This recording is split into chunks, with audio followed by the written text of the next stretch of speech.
just no good, no good. It's too late to dream of My coffee queen, where have you been? all of the things we said. Where does the time all go?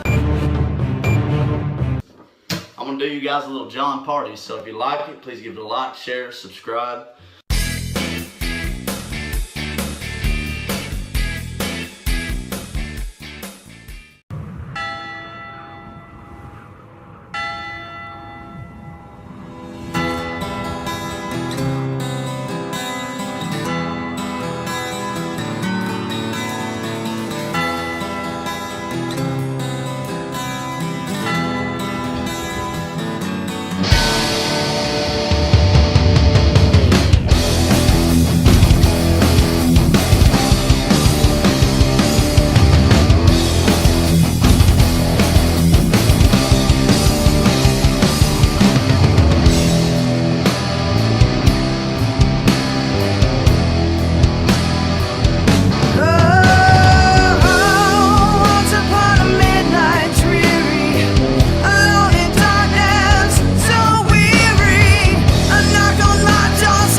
everybody, and welcome to It Matters Radio. This is Monica Brinkman, and I host the musical guest interviews on our Sunday shows every single solitary Sunday, unless something unforeseen happens. So, we can't always see into the future, which is a good thing. Now, I want to first say something to everybody here, and I might embarrass our wonderful guests that we have here. And this is a band called Scarlet Revolt. Don't you love the name? I do. And we had some pipes break. So our internet went out and we couldn't do the interview, and we had scheduled it. And these guys had scheduled everything around it, and they were kind enough to let me reschedule it. And they didn't complain. They were wonderful. And I had to let everybody know, because that says a lot about you as people behind the music. Thank you. Thank you. I think I'd like to start the show off first, because many people do follow you. But in case this is the first time they're meeting you, can we start with Eve, and you can introduce yourself and let us know what you do, Sure. as far as the band's concerned. Yes, indeed. My name is Eve Markham Atkinson. I'm lead vocalist and occasional nerd, as is called upon. They ask me to utilize my nerd skills. So it's predominantly singing, but occasionally helping out with other things. Okay, that's always good. That's great. Here's the quiet one. Is he always this quiet? Yes. Mm-hmm. Yes. I could tell. I don't know. They're starting to put a lot more spotlights on drummers nowadays. So that music industry is changing. And what is your name? My name is CJ Davis, and I am drummer dude. We call him the human metronome. Oh, the human metronome. I love it. I got a metronome behind me, as a matter of fact. Hey, let's just say when during recording, when they go to splice in pieces, they just jump in. They start to spaz out, because he would wait to play until right the millisecond before they were splicing a piece, and then he would jump right in on the exact millisecond, and it was amazing. Wow. Timing. It's like it's inborn in you. We're going to have to talk a little bit with you about that later. And my friend Phil. Hello, this is Phil Hatfield. Hi there. We finally meet, huh? Yeah, I know you've been in the industry a long time. And Phil, what do you contribute with the band? Chaos. Captain Chaos. I'm the guitar player. He does a lot more. We're going to talk about that too. And last but not least, we have Phil Crace, known as X. It's a long story. We won't go through X. Yeah. Yeah, I love Play bass. that. Play bass and load gear. I'm the pack master, as they call it. Oh yeah, I'm also the drummer. This guy can load a semi of gear in like 15 minutes. You got it down. Yeah, it's kind of like a jigsaw puzzle, huh? Gonna know exactly where each piece fits. Well, that's trailer Tetris. Yeah, exactly. We call it trailer Tetris, where you try to move everything and fit it in. Yeah. It's an art. Well, that's my husband. Actually, he at one time moved furniture for a living, and he had to do that with households. So I know how difficult that can be, without doing any damage, because you don't want to get there and all of a sudden you can't use your equipment.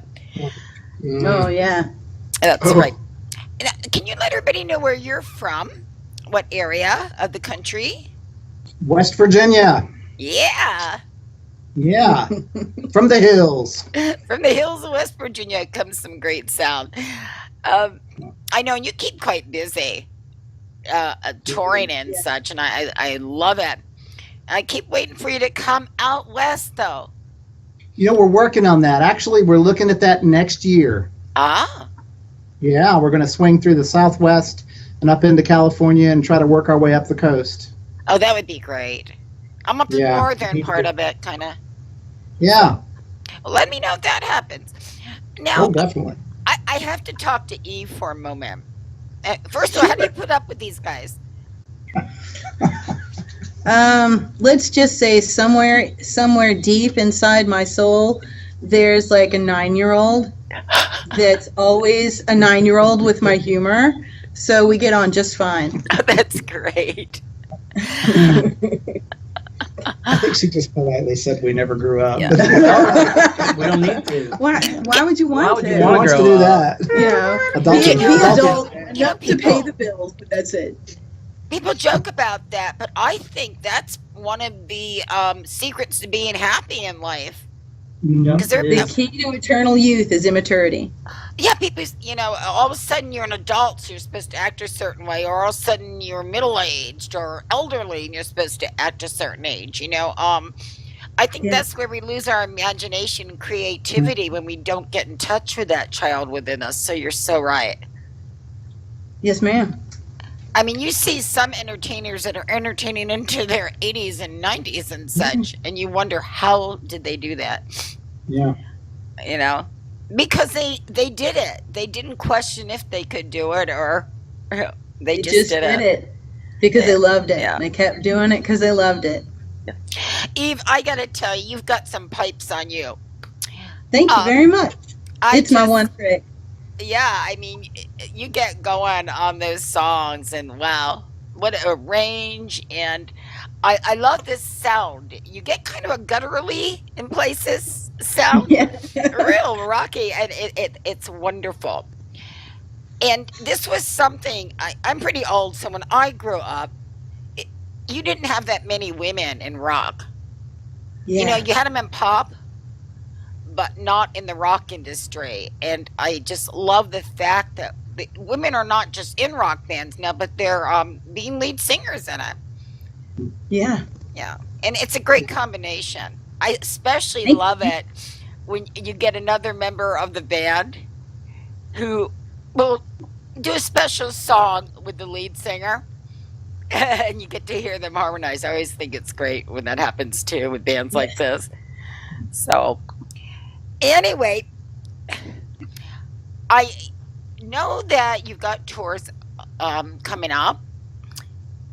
How soon is that happening? Or anything that's happening, like, let's say, in April or May? Any venues that you're playing? Or Well, we'll be in our hometown of Charleston, West Virginia this Friday for a couple of shows. And then the next day we're going to Columbus, Ohio. And then after that we'll be in Louisville, Kentucky, and then down to Chattanooga, Tennessee. And then not long after that, we're going to Indianapolis, and then to Chicago and Lexington. There's a list. I can't remember it all. wow, no, well, they can go to your website and get the dates, correct? Yeah. Yep. Facebook page. Yeah. We Okay, have a what lot is that of them. website again? ScarletRevolt.com. Hey, that's so easy. Who came up with the name Scarlet Revolt? Because I know a few years ago it was called another name, wasn't it? Your band, Phil? It was, and we changed the name last March. And kind of the Reader's Digest version is that I've always been kind of a fan of Orwellian fiction. I'm probably more intimidated with it than I am a fan now. But there was one of his stories where you had a choice, basically, to take the blue or the scarlet pill. And the wise ones chose to rebel and stand up against the scarlet pill, which made you submit and comply with all of the demands. I see. And so Scarlet Revolt kind of has its roots in that story. Revolting against the pill. Very interesting. And I Which love is- it. It's a great name too. A great name. Yeah. It goes with your sound. I know you've met so many people over the years. Is there anything that has happened? Because I know you also do things for charity. Mm-hmm. And I was wondering if there was anything that ever happened at any of these events that you'll always remember. It could be a person, or it could be even something that happened to yourself. Wow. I know there's so many. You're isn't digging there? deep. There's so many. It's honestly hard to just pick one. There's some funny stuff. Oh, yeah. And then there's some awe-inspiring stuff. So we need to put it into categories. Yeah. There's a lot. Man, that's a hard question. Was there anything that touched your heart that you remember that you'll never forget? I think, that's hard to really nail down to one. I'll tell you, the usual scenario is when someone comes up that we don't know, that we, like a lot of the people that follow us, we have contact with them after the shows, or we talk to them on Facebook or other social media. And, we carry conversations with them. And so we feel like we kind of know them. And what's really, I think, the most, like the heart-touching thing is when someone that comes up that we don't know that already knows our music, and they want to connect to us through the music. That's the magic moment. Yeah. And it doesn't matter what city we're in, or, what town or whatever. That's the moment that you want. Yeah, they're there because of the music. Yeah. Yeah. Like one woman came up in Lexington, Kentucky, I believe, last year, who had seen it on social media somewhere, and we didn't know her. And she just came to the show and made a point to walk up and just introduce herself and tell us that, she had been following us online and was liking our music. And, that kind of stuff, that means the world right there. Yes, it does. I bet it does. I bet. That's why we do this. There was also, we played a bike rally last year, and Eve had a moment with a little girl and her sister. Yeah. There was this adorable little 6-year-old. It was this festival was family friendly, but it was a biker rally. So you had this mix of big burly guys and leather jackets and motorcycles, but you also had families with little kids running around everywhere, and it was awesome. It was so cool. So she decided she wanted to dance near the front of the stage, and she was just jumping really cool. all over the place, and it was just melting my heart. I'm singing these heavy emotional songs, and right in front of me is adorable, adorable, and I'm trying not to go all squee while watching her, and I'm trying to emote and keep everything serious, and it was very difficult. Oh, and I bet. She wanted to say something, and so I actually talked to her, and it just her face just brightened up, and by the end of the show she was jumping up and down. She was just so excited, and she became she asked this question that was so adorable. She asked her sister, "Can I be a fan?" like that. And so her older sister says, "Oh, well, you know how you like," and she names a cartoon show. Yeah. And she says, "You know how you like that cartoon show? And that is, you're a fan of that show. Well, because you like that music, you're a fan." I said, "Yes, you are. You are a fan already." And she says, "Really?" like that. And of course her dad got her a T-shirt that was a mile too big for her, because the smallest we had was a medium, and it came down to her ankles. And we gave her a poster and a CD and stickers and buttons, and oh my gosh.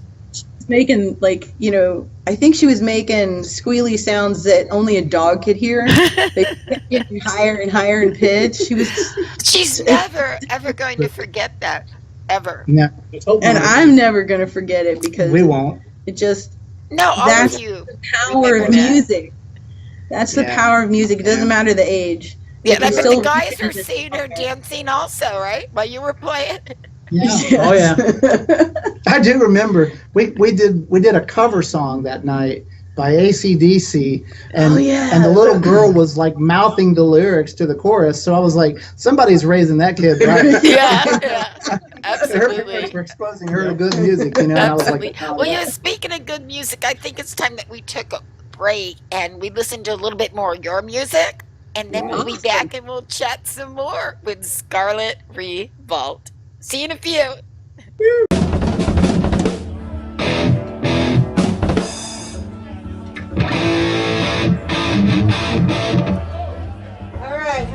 everybody out there tonight? I said, how is everybody out there tonight? Alright, that's a little better. We are under surveillance. The band. We're here to play some rock. You guys want to hear some rock? Well, you better. Because that's what we're bringing.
Welcome back, everyone, to It Matters Radio's musical guest interview. This is Monica Brinkman, and today we are speaking with the band members of Scarlet Revolt.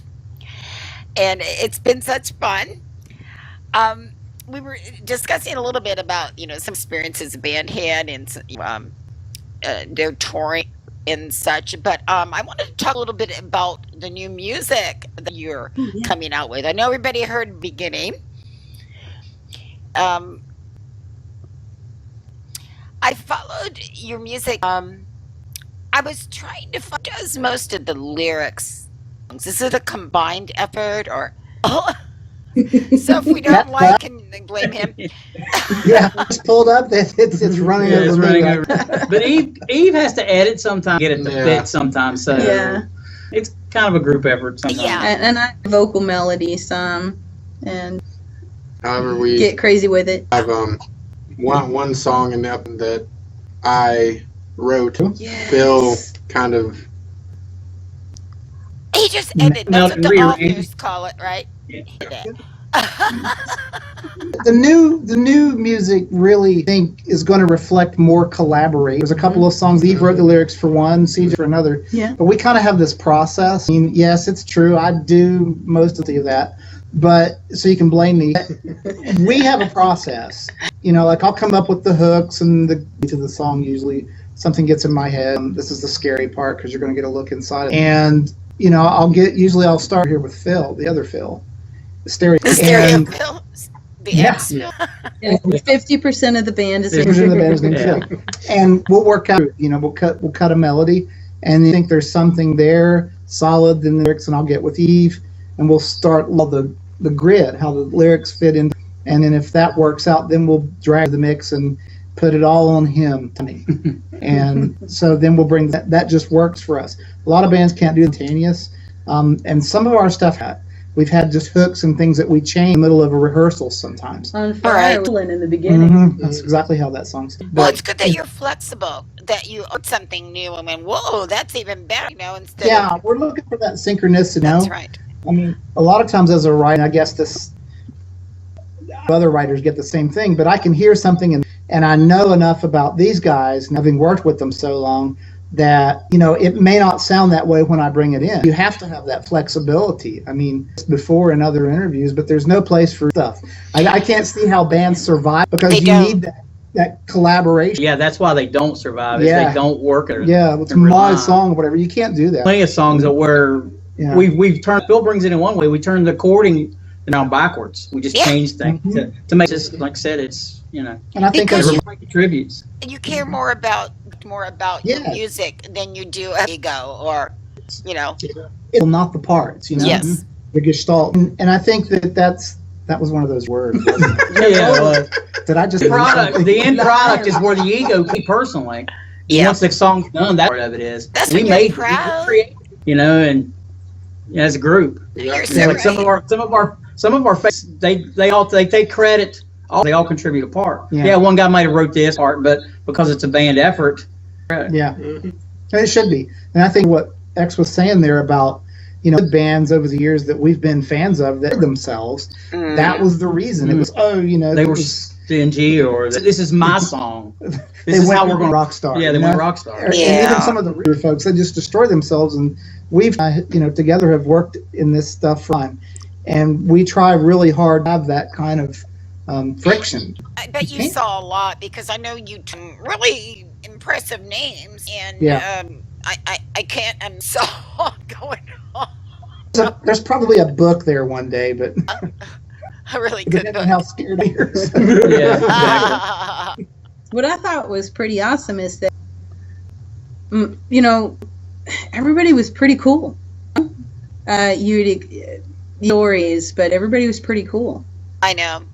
You can't believe what it's. People enjoy your music for the most part. Good time, you know. Yeah. There's so much hype in this industry. I think sometimes, you know, it almost itself.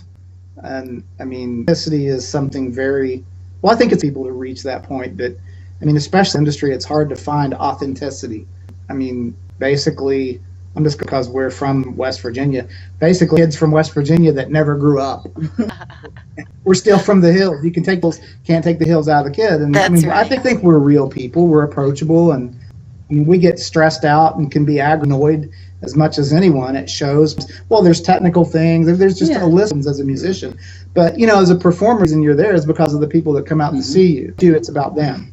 And if you forget that, just flush all your work and your years down the because if there's nobody out there showing up or showing up for your shows. That's right. Your music will die. I mean, there's nothing there, you know. It'll self-destruct. There's a lot of talk, and I know we've kind of hinted at this, but you know, like the disc isn't what killed the music industry, in my opinion. You know, you can take this for what it's worth. Phil and I were around, going to drag him around when you recorded on 2-inch tape, both ends of it. That's not what killed the music. It's right here. It's the attitude. You know, bands destroy themselves, and I think that's, you know, we're certainly means. And please don't let me sound like I'm projecting sense, but we work really hard to be self-destructive. You know? Yeah, and we really do try to put the people that come to the show. I actually don't like the word fan, to be honest. The listeners, the people that come out, they buy our merch, they buy CDs. They're there for a good time. They're wanting something out of this. To me, I mean, that's the world right there. That's why I'm here. All of you are doing what you love. What is more success at? Yeah, exactly. That always gets me. The people act like success. Well, money's fine, but sometimes doesn't work in a fit. It's split up many. So it can, and everyone knows music. It's hard to get into a position where you're solvent financially in music. It's very yourself into that position. I think if a band can formula where they're solvent doing what they love, well, then you're successful. About the number of likes on your video, the number of views on your video, because that's official. And I don't know how the industry got over a while. That to me is just ridiculous. I guess what shooting themselves in the foot. People want to see you live. They see bands live. There's many I would love.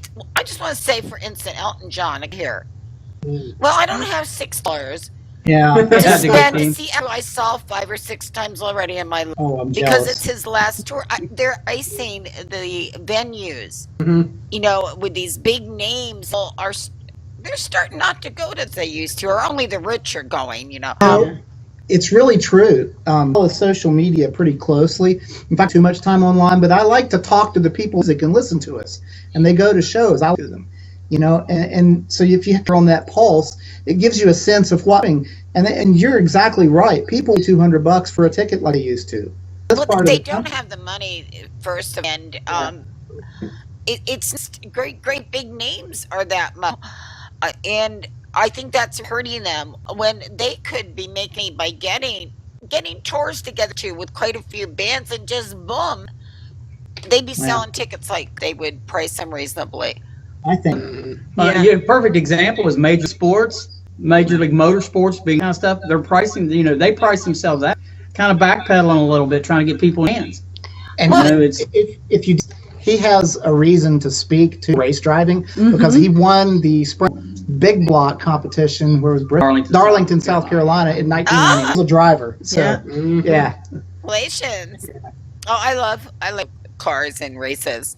We used to. That's one of those things you don't see, but it's true. Yeah. That's wonderful. See that? I was going to ask you to tell me something that I didn't know, and now we know something about Phil X. Mr. X. Okay, Phil, you tell me something about Mr. Phil Hatfield that we don't know. About Hatfield? Phil? Yeah. I think you know everything. I don't know. He's a history buff like me. We just as a band, we just went to, I don't know if you're familiar with the Civil War, but Antietam Battlefield in Maryland. Yes. We just went there like last couple weeks ago and just hung out. Yeah. Walked around and looked at all the signs and tried to learn something. We were touring through Maryland and just stopped and went to the national park. We're history nerds, but you can learn so much from history. I love history, and I unfortunately we see it repeating itself because we didn't learn the first 500 times that it happened. Yes. I'm just going to agree and politely say you're right. But it's so interesting why things came about and why they happened, and I think so. I just love it. I love the fact that you guys are interested in that, so that's good. How about our shy one back there? Eve, what can you tell me? Well, I am a avid gamer, and I am an amateur magician. Oh, that's really? right. That's right, the trump card trick. He does card tricks. Man. Oh, wow. Pretty good. Yeah, he says he's an amateur, but I bet he's not. He's pretty slick. He's pretty hardcore gamer. If you really get down to it. I'm an amateur. He's hardcore. Hardcore gamer. Hardcore gamer, amateur magician. Yeah. I never started gaming because I know me, and I'd be on that thing all the time, wanting to win, wanting to do better. So I said, no, you stay away from that. It's way too addicting. It's way too addictive. Yeah. Yes. That's right. time Rather sink. listen to music. You know? Okay, guys. What can you tell us about Miss Eve that we might not know?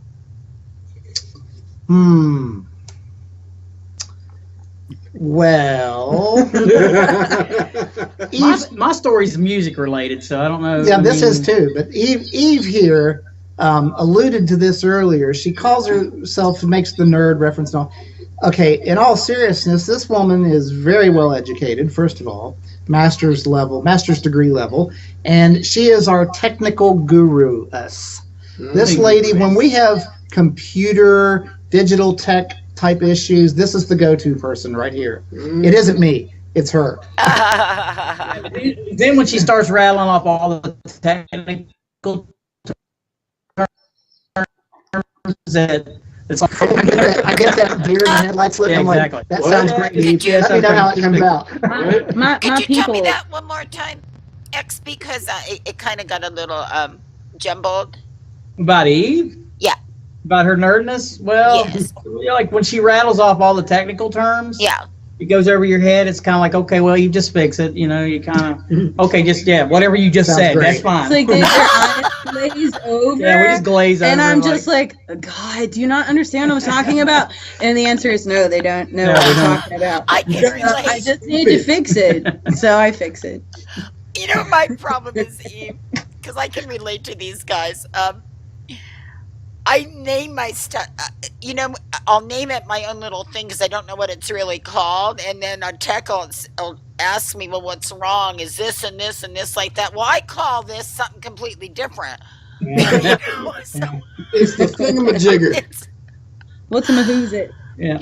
yeah, unless you know the lingo, it can be really confusing. So I think that's a very important contribution, though, to have in a band. It is. It is. Very At the important. DIY level, it really, really helps us Yeah. for her to be able to do all that. Oh yeah. You know. Well, in talking with you, I can see why your music is so excellent and why you've been together for quite a while here now. What you contribute, each one is an individual. I mean, the timing alone, come on, where are we going to get timing like this? You'll probably never find someone else like him. And Phil, my gosh, both of you Phils, with the experience that you've had, and no one can teach that. Yeah. And That's a teacher in its own is the experience and the the stuff that we've had to do. Yeah. When you're playing live or playing in a band, there's so much compromise in a band. I think that's why there's been a proliferation of singer-songwriters. Because a band is so difficult. You have 4 to 5 to 6 to 7 personalities to deal with, and if everybody doesn't mesh or contribute a little bit, then it's not going to work. Believe me, in a band, That's right. It will not work. And it comes back, I think, a little bit to our Appalachian heritage here, in that in an Appalachian family, it doesn't matter how mad you get at Uncle Joe. He's still family. He's still family. So even if That's right. and it happens, we tick one another off, we get a little mad. It doesn't matter. We're a band family. We get over Then it. we gotta and ride we in- get back to the then we music. got to ride in the truck for 6 hours. then we got Get over it soon. Situation. Yeah, you got to think about it a little bit, because the first 20 minutes, 30 minutes, you can be mad at everybody else. But after, when you got to ride 6 hours, you better get along. You better get over it really fast. Yeah, you need to get over it. Bands get stereotyped, as a rule. We're all dysfunctional musicians. Yeah. There's a lot of truth to it, lot but of truth. we work really hard to try to be mindful, at least at some level. Yeah. But I always say, we put the fun in dysfunction. Aw. We're a dysfunctional family, but I we love put the that fun. saying. Well, I love what he said about the Appalachians, because she is so right.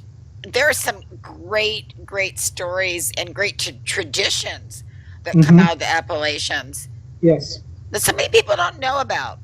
And we actually did a show on that with Ken at one point, and it's fascinating. Nice. Fascinating. And you guys should be proud that you're able to have that type of a heritage Oh, absolutely. and tradition. So Yeah. that's wonderful. Well, Well, gosh, I can't wait to hear more of your new album. Yeah, And we're when's that excited. coming out? Hopefully it's actually being debated right now, but hopefully we will have it finished by, I'm going to throw this out there. He's going to cringe.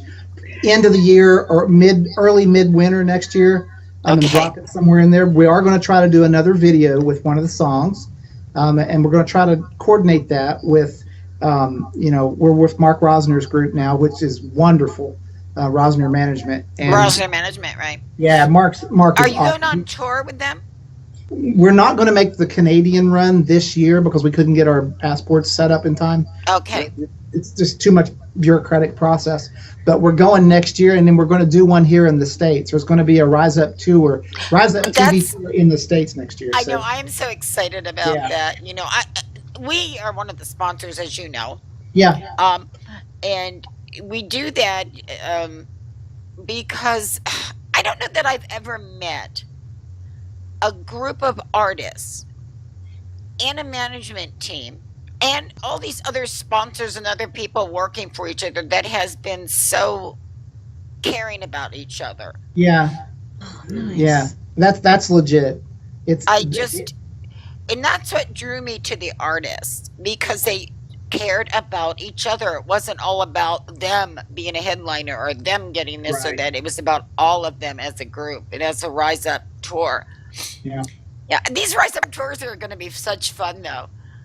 They are. Gosh, to get to travel with you guys actually as you go on tour while you're in the music bus. Yeah, that's going to be great.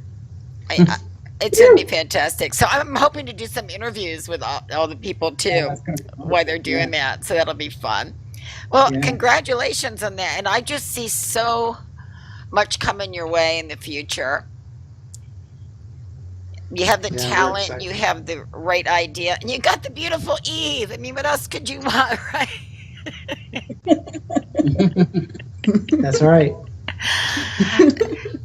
So, I'm not going to call them fans. I'm going to call them listeners, new listeners, and old listeners. Please be sure and check out Scarlet Revolt when they're going to be on tour. If you're lucky enough to be in the area that they're going to be on tour on, please get out to see them and invite others to go too. Yes. And I hope they'll stop by and say hi on Facebook and at your website and let you know how much they love your music. I will say this. It's actually us on Facebook. There's not a third party doing automated responses. If you send us a message, it's one of us. Yes. Yep. And we'll tell you which one it is. Yeah, you're true.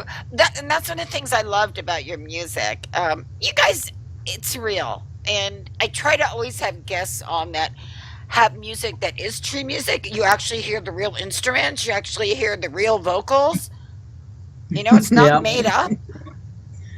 And thank you. None of it's pre-recorded. No. Well, the rest of the stuff is just, it's a fantasy. It's made up. It's not real. And people want to hear real music. Mm-hmm. Someone the other day mentioned on Facebook, actually, I believe it was a person from up in Dayton, Ohio I was chatting with, and was talking about, this whole rock is dead thing. I never bought that for a minute. There's certainly an emergence of new genres and subgenres. We could have that discussion all day. Yeah. It's art. I'm all for more art. So don't, I'm not saying it's bad for other genres or whatever, but this whole thing that rock is dead, and I'm like, no, I don't think so. The industry has changed. It has evolved over time. Yes. There's a whole new way to operate. There's a new business strategy that you have to learn as professional musicians to survive. But people still want that moment. They're still looking for that moment. And rock music brings you that moment, and it does. And I like the word authentic, and you can tell the bands that are authentic from the ones that aren't, if that makes sense. Oh no, absolutely. They react to the authenticity. Well, the thing about rock music is, my gosh, it is so vast in genre. There are so many different types of rock music, and as a rock band, you can reach all those areas or stay to one that you like more so than the others. I don't think rock has ever died. I think, to tell you the truth, and I'm saying this on air, so if I'm wrong, people, you can write me or whatever. But I think a lot of it has to do with the entertainment industry itself and promotions, what they're putting out there. Because what they put out there is what people that are younger, for the most part, listen to and purchase. And why aren't they putting out rock? Right. Well, they can't. To me, they can't say rock is dead because there's a major festival every month. Rock on the Range, Rocklahoma, selling out. Carolina Rebellion, and they're sold out. I have my own tickets to Rock on the Range, and I'm glad I got them when I got them because I mean, all the big festivals, Louder Than Life, and these are major. There's a couple in Oshkosh, Wisconsin. I mean, these are big festivals. How many 3 days? Oh, they're huge, and they're all over the country. Yeah, and you can't say rock's dead. All over the world, to tell you the truth. And they do. They all sell out. Every city that I've been to has had a rock festival. So, as I said, it's just hyped by the industry. At least that's my opinion. Well, and I think, again, I'm going to probably regret saying this at some point, but the media, I mean, the media has hyped that too. Yes. A lot of critics, a lot of the independent bloggers and reviewers. Now, there's wonderful ones. Don't get me wrong. I'm not down on bloggers. Oh, no. There's some that's been a tremendous help to us. And so we have a lot of respect for that part of the industry. But let's be real, let's be authentic here. Some of that has come from the media, the print media especially, and, telling these kids that rock is dead. And, well, no, it's not. Look around you. Look around you. Yeah. Yeah. It's here. And our kids our youth is smart enough. They won't buy it. They are. They are smart enough. They are. And we have, we check our demographics closely. And, these kids they're downloading music on their iPhone or their computer. They're not all buying CDs like a lot of the other demographics are, but these kids are smart and they know when it's real and when it isn't. You can't lie to these kids. And they know when they like it and when they don't. Do. The new generation, they're buying more vinyl now than they ever did. Yeah. So there's something going on there. I love vinyl. I do too. We all grew up on vinyl. What other sound do you get like that, really? In fact, we've kicked around the idea of this studio. I'm going to give him a plug here. We have a wonderful engineer that's going to do our next album. It's Ron Peace from Dayton, Ohio at Aztec Studios. Well, Rephrase Studios in Dayton. The guy is phenomenal. He's worked with people like the Goo Goo Dolls. I mean, I could go on and on. But the guy's really, really good. He gets analog era sound. He gets the rock genre. And plus he embraces the digital stuff, the Pro Tools. He's got the technology, but he's got the mindset to bring the sound. So we trust him, and we're going to work with Ron. In fact, we're starting in just a couple of weeks on May the 4th. Exciting.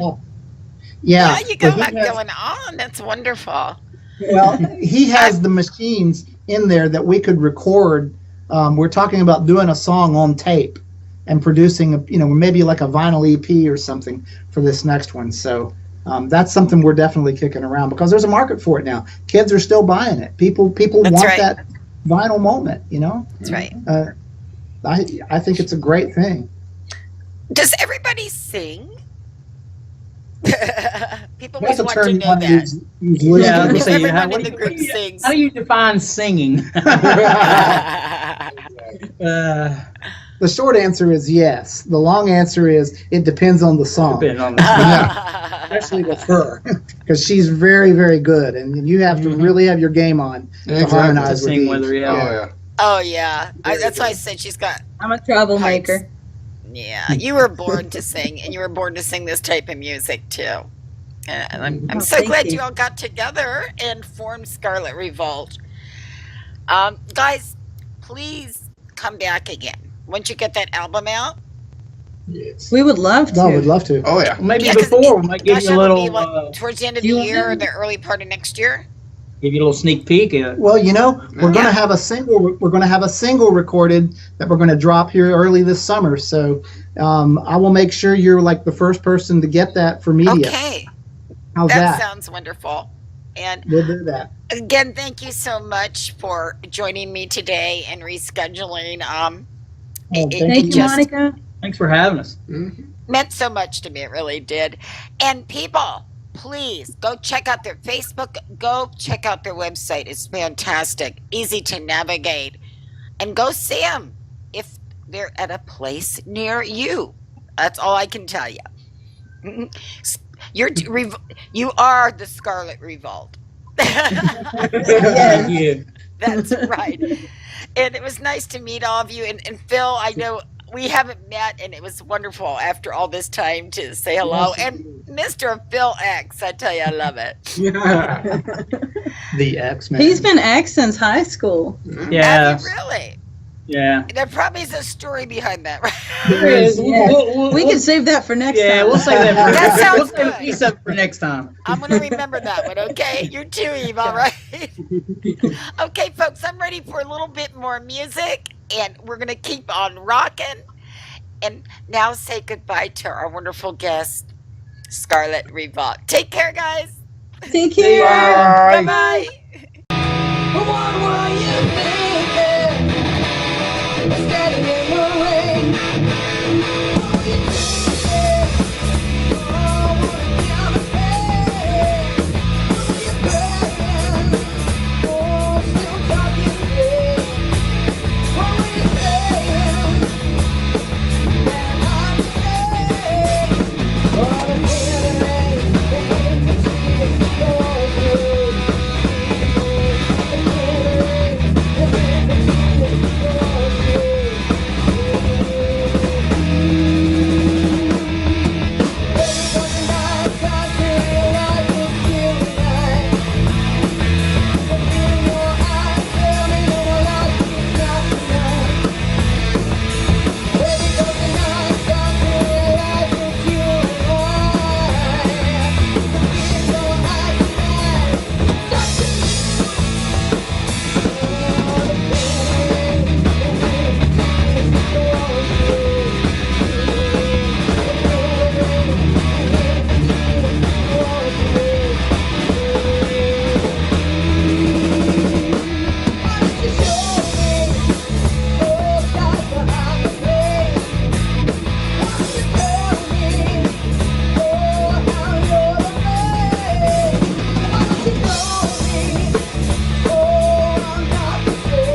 Welcome to Rise Up TV. My name is Mark Rosner and I'm a music manager from Vancouver, BC, Canada. So I started out in 2014 with one artist. I now represent over 70 artists worldwide. I want to invite you now to come along on a 12-episode journey called Rise Up TV, in which we explore the new world of the music business. And just for fun, let's load all the artists onto a huge bus and travel across Canada together, doing shows in each city, staying at hotels, and experiencing life together on the road. You get the picture. This is the life of a musician in today's world, juggling personal lives with music and pursuing their dreams no matter what the cost. And I'll be there too, offering advice, encouragement, and when needed, a cold hard truth. The artists you'll meet on these episodes are real people taking their shot. Hey everyone, my name is Bree Taylor and I'm a singer-songwriter from Toronto, Ontario. Hey everybody, how you doing out there? My name is Ian Kay and I'm coming to you from my hometown of Peterborough, Ontario, Canada. Hi, my name is Tiffany DeRosier. They're giving up time at home, opening up their lives to the world. You may even find some amazing music along the way. Hey, this is Jackson Reed in Calgary, Alberta. I was just at Recordland, my favorite store in the whole wide world, and I just bought some brews. So join me, Mark Rosner, our host and magician, Roger Boucher, Adventure Report's Paul Abbey, and over 70 artists and celebrities from all across Canada, the US, and countries like South Africa, Europe, the UK, and more. Come celebrate the diversity of music and culture. Have a front row seat for all the good times and all the bad times. You know what I don't like are lineups. How does everyone have the same idea to go back at the same time from the island? First world problems, right? Rise Up TV is all about seeing who will stand out in the end, who will rise above, and who will conquer their fears, who will make us laugh and cry. I want everybody to succeed in life, but I also want everyone to get their shot and rise up.